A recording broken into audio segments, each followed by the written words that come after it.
पूज्य श्री महंत श्री रामदास जी काठिया बाबा, पुराने काठिया स्थान के संस्थापक।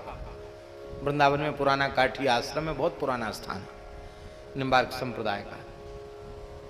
सिद्ध पुरुष थे काठिया बाबा, इसमें कोई संदेह नहीं, भगवत प्राप्त पुरुष थे, महान योगी, महान समर्थ पुरुष थे। ठाकुर विजय कृष्ण गोस्वामी जटिया बाबा गौड़ी संप्रदाय के सिद्ध संत, उन्होंने उनके अनेक प्रसंग लिखे हैं। काठिया बाबा, जटिया बाबा और पहाड़ी बाबा, ये तीनों एक ही काल के महापुरुष थे। तीनों का परस्पर बहुत प्रेम था। एक गौड़ीय संप्रदाय के जटिया बाबा, रामानंद संप्रदाय के पहाड़ी बाबा और निम्बार्क संप्रदाय के काठिया बाबा, इन तीनों का बड़ा भारी प्रेम था परस्पर, और तीनों का ही वृंदावन में स्थान था। जटिया बाबा ने भी साधना वृंदावन में ही की थी। बड़ा प्रेम था इन महापुरुषों का। तो बाबा थे तो बड़े सिद्ध, लेकिन स्वभाव उनका ऐसा अटपटा था कि जल्दी कोई व्यक्ति उनके पास चिपक न पावे, ऐसा था हमारा। ब्रज विदेही महंत थे। चार संप्रदाय के जो खालसे के चार महंत होते, उनमें एक महंत श्री रामदास जी काठिया बाबा निम्बार्क संप्रदाय की सीट का वे प्रतिनिधित्व करते थे, और ब्रज 84 कोस परिक्रमा काठिया बाबा की परंपरा से निकलती ही थी। बाबा इतने शौचाचार संपन्न थे, उनकी गौ माता भी उनके साथ चलती थी। वो अपनी ही गौ माता का दूध पीते थे, उसी के गोबर के कंडा से उनका हवन वगैरह होता था। एक महात्मा थे, उनके शिष्य थे, उनका नाम था गरीबदास जी, वही सेवा करते थे महाराज की।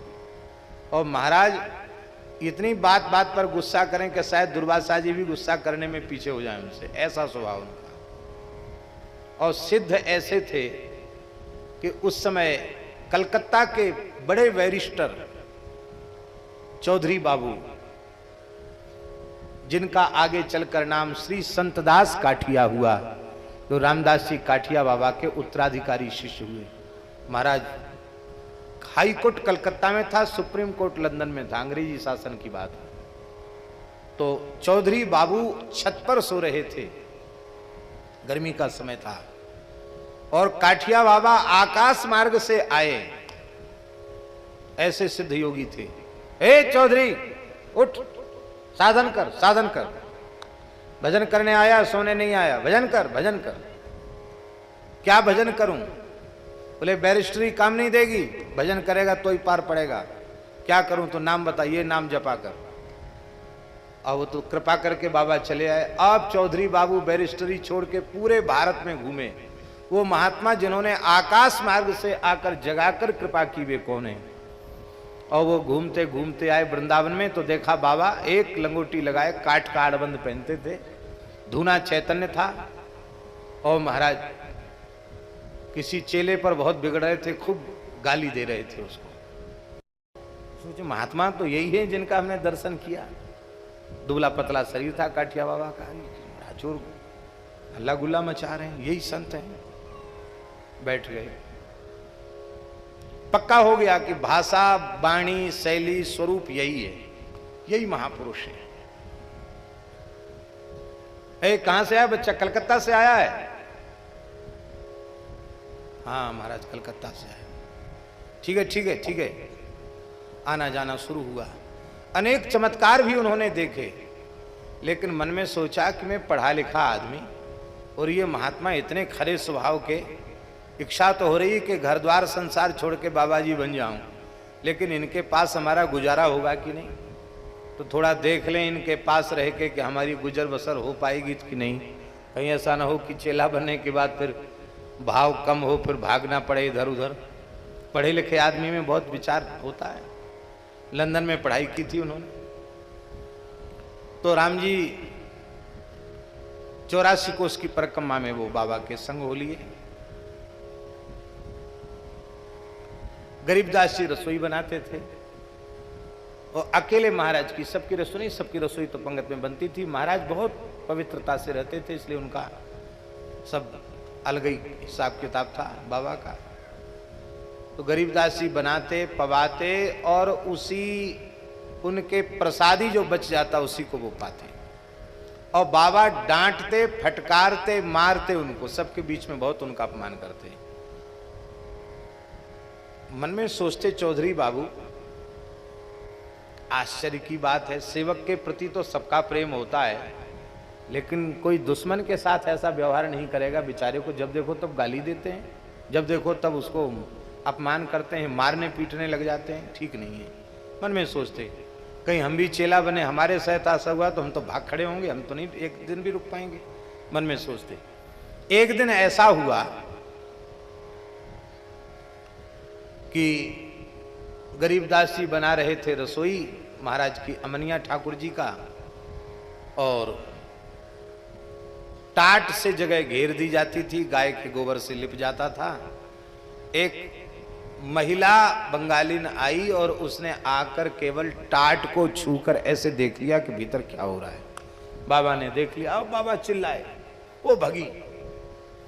बाबा ने सब उखाड़ पछाड़ कर दिया और धूना का लक्कड़ उठाकर पीटना शुरू किया गरीबदास को। कहे बदमाश कहीं के, कैसे आ गई, कैसे आ गई, सब बर्बाद कर दिया। बर्तन तोड़ दिए, बर्तन फोड़ दिया और आटा गिरा दिया, सब विध्वंस कर दिया। इतनी पिटाई किया कि गरीबदास बेहोश हो गए। चौधरी बाबू ने कहा बस आखिरी दंडोत है, गुरुजी को अब चेला नहीं बनेंगे। ऐसे महात्मा रे राम राम कहते, दयाविन संत कसाई, और इनके भीतर तो दया का नाम मात्र नहीं है, कैसे महात्मा है। पर चलो परिक्रमा तो पूरी कर ही लेते हैं। थोड़ी देर में अब बाबा तो बस मार पिटाई करके गए, अपने आसन पर बैठ गए, ऐसे कपड़ा डाल के माला लेके भजन करने लगे। और गरीबदास जी धीरे से उठे, स्नान किया उन्होंने, फिर गैया का गोबर लाए, सब चौका लगाया, फिर चूल्हा चिताया, फिर रसोई बनाई। अब बना करके बाबा जौ खाते थे, जौ होता ना, जौ का आटा, जौ के आटे की रोटी बनाई, थोड़ा साग बनाया, भाजी, और बाबा को, ठाकुर जी को भोग लगाकर बाबा को अर्पित किया। बहुत सूक्ष्म आहार था बाबा का, तो इस हिसाब से बनाते थे कि बाबा पालें और कुछ बचा हुआ हमको भी प्रसाद मिल जाए। तो आज बाबा ने 24 घंटे में एक ही बार बाबा पाते थे, और शाम को रात में दूध लेते थे और कुछ खाते नहीं थे।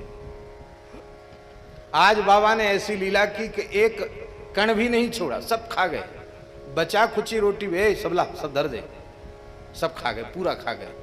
उसको पिटाई भी किया, उसको कुछ छोड़ा भी नहीं खाने के लिए।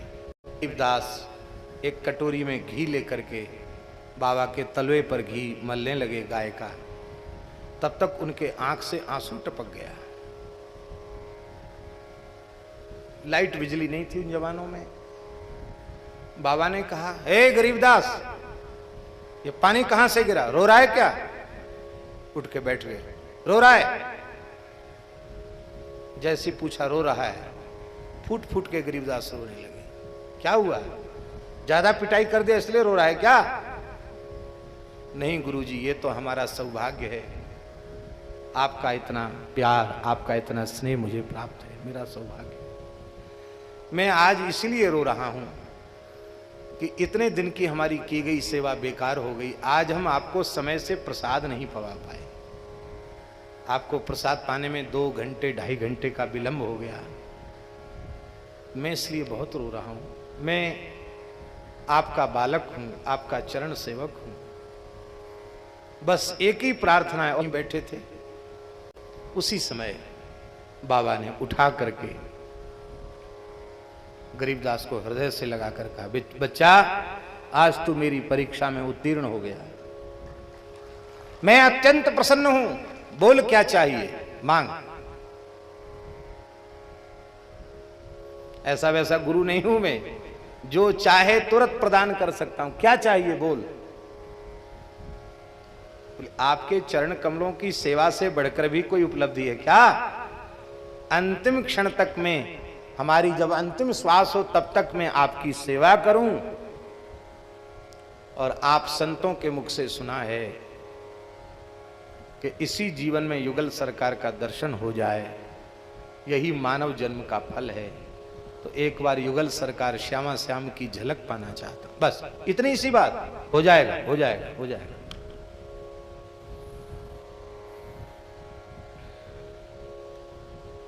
अब समझ में आया बैरिस्टर बाबू की कि ये बात है, ये जो गाली गुप्ता करना, मार पिटाई करना, ये सब ऊपर का नाटक था, ये खाली परीक्षा ली जा रही थी। और आज उसका अंतिम पेपर था और अंतिम प्रश्न पत्र में आज ये साधक उत्तीर्ण हो गया।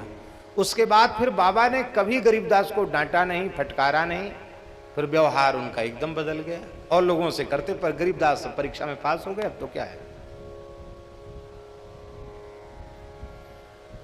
कुछ समय बीतने के बाद जो घटना घटी उसको हम बता रहे हैं। बिहार कुंड पर परिक्रमा पहुंची और गरीबदास ने महाराज को प्रसाद पवा दिया। महाराज थोड़े विश्राम में लेट गए और गरीबदास की खबर तब तक साधुओं ने भेजी, महाराज गरीबदास प्रसाद पाके कभी लेटते नहीं थे, पर आज लेटते ही उनको बहुत शरीर कांप रहा है। बाबा हंसने लगे, अच्छा चलने का समय आ गया तेरा, ठीक है कोई बात नहीं, जैसी भगवान की इच्छा। तुरंत बाबा उठे, वहां आए। गरीबदास जा रहे हो? बोले हाँ गुरुदेव। क्या इच्छा है? बोले अब मैं आपको प्रणाम नहीं कर सकता, आपकी चरण रज चाहिए। बाबा ने दाहिना चरण उठा के माथे पर रख दिया। और कुछ तेरी इच्छा? अंतिम इच्छा, आपका चरणामृत चाहिए। बाबा ने कहा चरणामृत दे दो इसको। चरणामृत उतार के मुख में दे दिया। ये सौभाग्य, ब्रजरज में लेटा है, पड़ा है। बाबा ने सिर पे हाथ रखा, कहो गरीबदास घबराहट तो नहीं है? नहीं। क्या अनुभव हो रहा है? यस। पूछते ही नेत्रों से अश्रुधारा बहने लगी। मधुराति मधुर, जिनका मधुराधिपते अखिलम मधुरम, वो युगल सरकार श्यामा श्याम सखियों के सहित गलवहियां दिए सामने खड़े हैं और निकुंज में चलने की आज्ञा कर रहे हैं। गुरुदेव आप आज्ञा दें। ठीक है जाओ बेटा जाओ। उसी समय शरीर का त्याग कर दिया। महाराज बड़ा कठिन है। तो ऐसे एक दो उदाहरण नहीं, अनेक उदाहरण हैं। सेवा महापुरुषों की कर ली और उनका हृदय जीत लिया। फिर परमार्थ पथ में तुम्हारी फेट पकड़ने वाला कोई दूसरा नहीं। परमार्थ पथ में फिर तुम्हारा रास्ता रोकने वाला कोई नहीं है। एक घर में एक वृद्धा माता थी। वो घर की ददिया सास लगती थी। उस वृद्धा माता की जो बहू थी और उसके पुत्र की बहू विवाह होके आया था। तो वृद्धा माता को घर का बचा हुआ अन्न खाने को दिया जाता था और वो भी मिट्टी के बर्तनों में दिया जाता था। वो फूट जाते थे तो फूटे बर्तनों में भी उनको खिलाया जाता था। जब एकदम फूट जाता तो फेंक देते, फिर दूसरी हंडी रख दी जाती थी। बेचारी घर के किनारे फटे पुराने कपड़ों में लिपट कर जैसे तैसे रहती थी। थे संपन्न लोग। अब जब नई बहू आ गई लड़के की तो ददिया सास की सेवा सास ने की। हमारी सास है, इसकी सेवा देख रेख तुम करना, अब हमको फुर्सत नहीं है। ठीक है। तो वो जो नई बहू आई थी अच्छे परिवार की थी, अच्छे संस्कार वाली थी। उसने पहले तो अपनी ददिया सास के जहाँ वो रहती थी उस कमरे की बढ़िया से सफाई कर दी, धुलाई कर दी। फटे पुराने चिथड़े कपड़े फेंक दिए, नई धोती पहना दी उसको। और अब भोजन तो वही मिलेगा जो घर में व्यवस्था है, तो देने लगी। लेकिन वो फूटे हुए जो मिट्टी के पात्र थे उनको फेंकती नहीं थी, एक कोने में इकट्ठा करने लगी। तो सास ने बहू को, जहाँ महीना भर के बर्तन इकट्ठे थे, कितनी गंदगी यहाँ मचा रखी है, फैला रखी है, इतने बर्तन क्यों इकट्ठे कर रखे हैं? तो उस बहू ने हाथ जोड़कर विनम्रता से कहा कि अभी तो बर्तन सस्ते हैं, कुछ समय बाद महंगे हो जाएंगे। फिर इस घर में तो एक एक चीज का बहुत विचार करके खर्च किया जाता है। और आप भी फिर और बूढ़ी हो जाएंगी, तो फिर मैं नए नए बर्तन मिट्टी के खप्पर कहाँ से लाऊंगी। इसलिए आपकी वृद्धावस्था आने पर ये सारी व्यवस्था आपके लिए जुटाई जा रही है।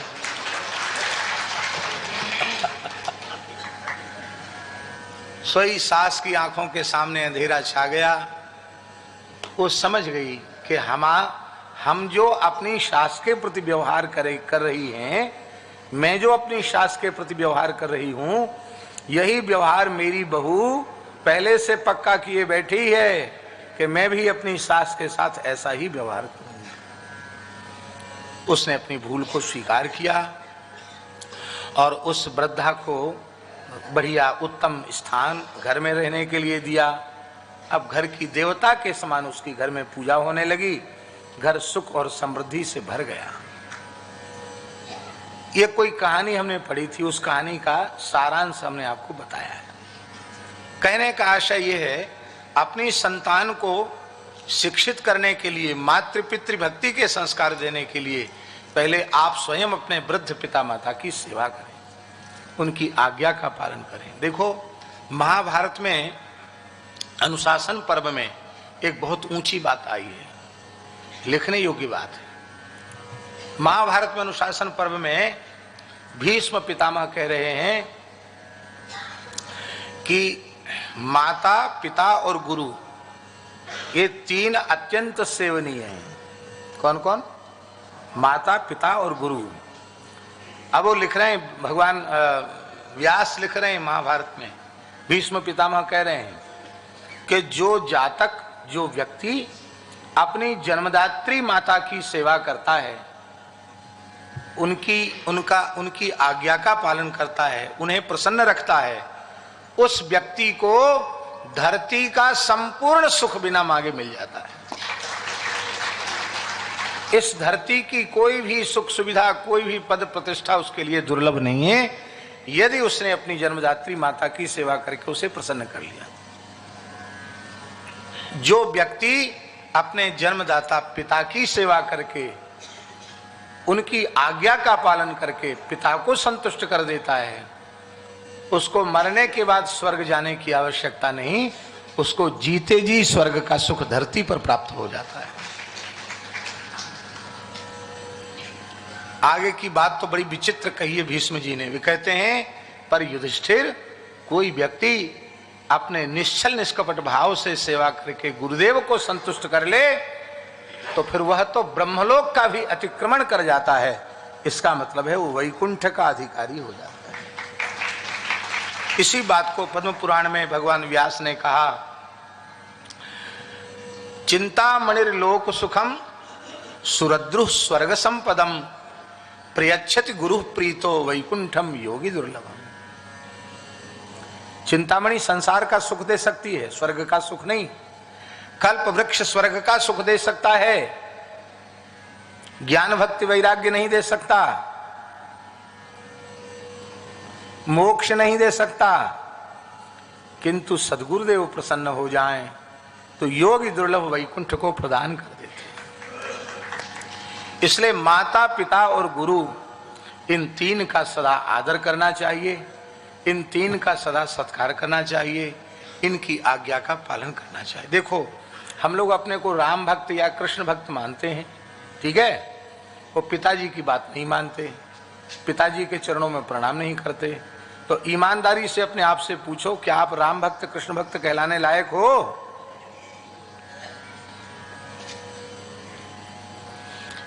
यदि आप राम जी की पितृभक्ति का अनुसरण नहीं करते हैं तो आप राम भक्त कहलाने लायक नहीं है। श्री कृष्ण की पितृभक्ति आगे आप सुनेंगे, समय आएगा तो, समय होगा तो हम सुनावेंगे। जब कंस वध करके भगवान श्री कृष्ण ने वसुदेव देवकी को कारागार से मुक्त किया, चरणों में प्रणाम किया, तो भगवान रोने लगे। भगवान ने कहा, पिताजी, सर्वार्थ संभवो देहो जनितो जनिता पोषितो यतः, ये जो मनुष्य का शरीर है ना, ये चारों पुरुषार्थों की पूर्ति करने वाला है, धर्म, अर्थ, काम और मोक्ष। पुरुषार्थ चतुष्टय की सिद्धि कराने वाला ये शरीर, इसकी उत्पत्ति में माता पिता की महत्वपूर्ण भूमिका है। जनिता, माता पिता के संयोग से उत्पन्न हुआ है। पोषिता, उन्हीं माता पिता ने इसका पोषण किया है, इसको मनुष्य बनाया है, आदमी बनाया है। इसलिए उन पिता माता की सेवा कोई पुत्र देवताओं के समान आयु लेकर के करे तो भी पिता माता का जो उपकार है संतान के प्रति, उससे वह संतान पिता माता की सेवा करके भी उऋण नहीं हो सकती। उसे अनुभव करना चाहिए कि हम पिता माता के सदा कर्जदार हैं। क्या नहीं दिया पिता माता ने। इस शरीर से भगवान की प्राप्ति होती है तो ये शरीर पिता माता का दिया हुआ है।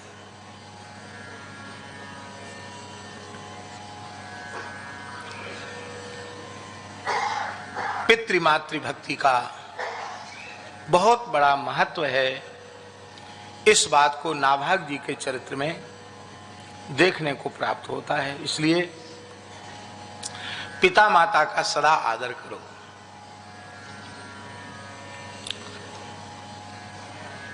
छोटे छोटे बच्चों को यह शिक्षा अवश्य दो कि वे प्रातःकाल उठते ही अपने से बड़ों को श्रद्धा पूर्वक प्रणाम करें। ये उनको सिखाना चाहिए, स्वयं करके उनको सिखाना चाहिए। हम क्या करते हैं, संस्कार उन्हें देते ही नहीं है। लोग कहते जन्म से संस्कार, हम इसको थोड़ा और सुधार करके बोलना चाहते हैं। हम निवेदन करते हैं संतान को संस्कार गर्भ से देना चाहिए, जन्म से नहीं। कहां से देना चाहिए? गर्भ से। जब माता गर्भिणी हो उसी समय से वो सावधान हो जाए, क्योंकि गर्भिणी जिस प्रकार का साधन करती है, जिस प्रकार का चिंतन करती है, जिस प्रकार का विचार उसका होता है, ठीक वही प्रभाव उसकी संतान पर उतरता है। आपने नहीं सुना जिस समय अर्जुन ने चक्रव्यूह के निर्माण की और उसके भेदन की विधि बताई थी, उस समय अभिमन्यु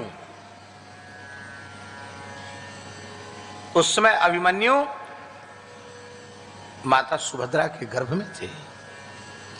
गर्भ में ही अभिमन्यु ने चक्रव्यूह का निर्माण और चक्रव्यूह के भेदन की विधि सीखी थी गर्भ में। आप विचार कीजिए गर्भ के कितने संस्कार संतान के ऊपर पड़ते हैं। हमको मोबाइल चलाना नहीं आता, हम मोबाइल रखते नहीं, और ना हमने कभी जानने की कोशिश की किधर से बटन दबता, क्या होता है, इसमें क्या क्या भरा हुआ है। इतनी फुर्सत हमारे पास नहीं है।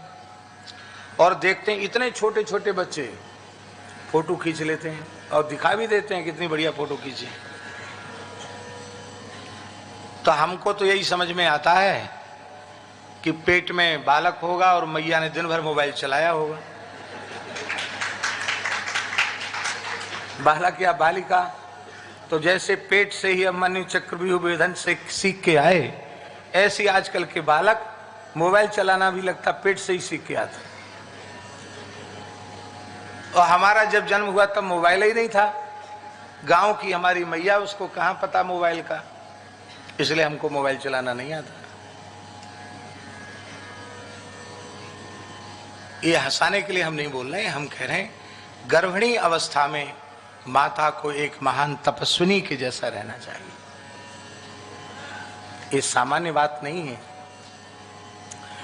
श्री रामचंद्र भगवान ने गर्भिणी अवस्था में जो भगवती विदेहराज नंदनी सुनैना नंदनी मैथिली श्री जानकी जी को महर्षि वाल्मीकि के आश्रम में भेजा, उसके मूल में कारण यही था कि राम जी अपने स्वरूपानुरूप उत्तराधिकारी भारत माता को देना चाहते थे, इस धरती को देना चाहते थे। और राम जी के स्वरूपानुरूप उत्तराधिकारियों का निर्माण राजमहलों के भीतर संभव नहीं था। उस प्रकार के व्यक्तित्व का निर्माण तो किसी महर्षि की सन्निधि में तपोवन में ही संभव है। और अंतर्वर्तनी, गर्भिणी का एक शब्द है अंतर्वर्तनी। दूसरा अर्थ है द्विहृदया। क्या? दो हृदय होते हैं, दो हद, दो हृदय होते हैं उसके। एक तो उसका अपना हृदय, एक उसके भीतर से कनेक्शन जिसका जुड़ा हुआ है संतान का हृदय। तो माता जो सोचती है वैसा ही काम उस भीतर में जो संतति है उसका चित्त वैसा ही क्रिया करता है, वही काम करता है। श्री वृंदावन बिहारी लाल की